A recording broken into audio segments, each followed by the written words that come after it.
Now, you're probably thinking this game looks like ass. It looks like it was developed for a mobile platform. Why in the hell would I touch this? I don't want to play clay figures just bashing each other in the head with poor animations and all that stuff like that. Well, maybe poor animations is the wrong term, but this game is ugly. I don't want to play it. I understand, but you should still play it anyway. Because I guarantee within 30 minutes of actually trying the gameplay of this particular fighter, you're either gonna have one of two reactions. You're gonna be like, oh, it's not that bad. Or you're gonna instantly fall in love with it because this is one of the most fun fighting games that is out right now. And I'm not even joking. It's also very broken. So, what are the similarities between Power Rangers Battle for the Grid and Project L? Well, there are three main ones. The first one being that this is in fact a tag fighter. You pick a team of three, which is already different than Project L's 2v2 mechanic, but you pick a team of three and then you go into battle. Like so. The second mechanic that breeds a lot of familiarity is one button directional specials. So here's my fight stick. I got Trey or Triforia on screen right now. If I hit A, you get a fireball. You hit forward special, you get a dash, and then you hit back special, you get a double kick move. You can use these specials whenever you want. So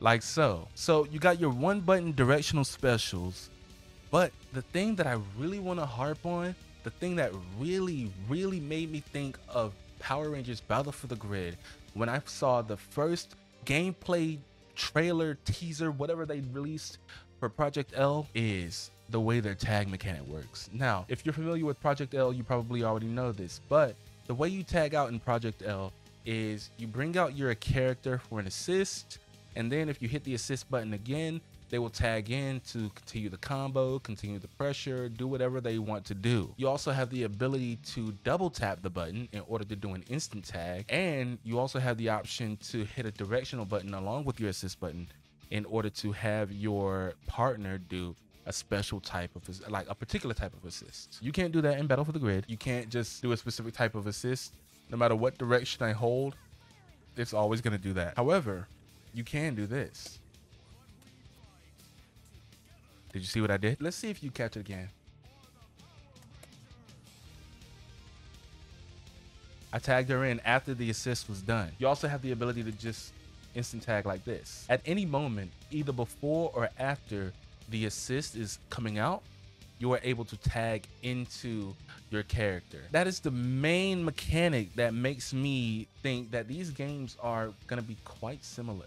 Now, of course, there are a wealth of differences. Like, in particular, this game does not have a burst mechanic. If you go up against a good character or a good player and they start comboing you, you don't have any way to counter that.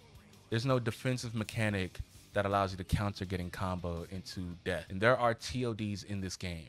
A lot of them. All in all, here are the similarities between Project L and Power Rangers Battle for the Grid. You got your light, medium, heavy combo chain. You have your one button assist. You have your directional button assist that you can do in order to get different moves out of the same button. You have your active tag. You got smaller things like push block, which is often in tag games. So that's not a major thing, but I thought it was worth noting. One thing that's different, less defensive options in this game. In this game, you can get comboed to death. You do have a comeback mechanic in the form of your Megazord, but it's nothing like a dynamic save or push block or your reverse push block that allows you to escape from your enemy's pressure, stuff like that. It also doesn't reset the neutral like Dynamic Save does in Project L. Like I said, they're two completely different games. However, it's worth not ignoring the similarities because I don't know. I mean, anybody who gets into this game or anybody who's already into this particular game will probably have an easier time transitioning to Project L. If you want to get into Project L, but you don't know how to start practicing fighting games,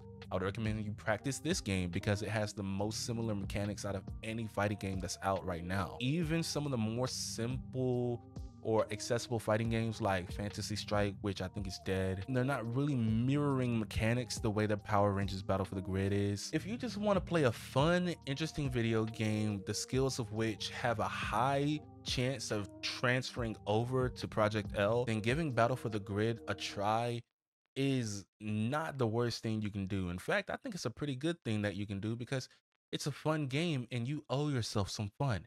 and it's only $20. It's only $30 for the collector's edition that has all the DLC characters and new Megazords and stages and stuff like that. That is my case for Battle for the Grid as not only its own fighting game, but as a potential predecessor to Project L. I'm still hoping that the game is called Fighters of Runeterra officially. I feel like that's a lame name, but also, what else are you gonna call it? I'm creative, but coming up with names is not my thing. Like, my nickname is literally my nickname, like in real life. But I think that's pretty much it.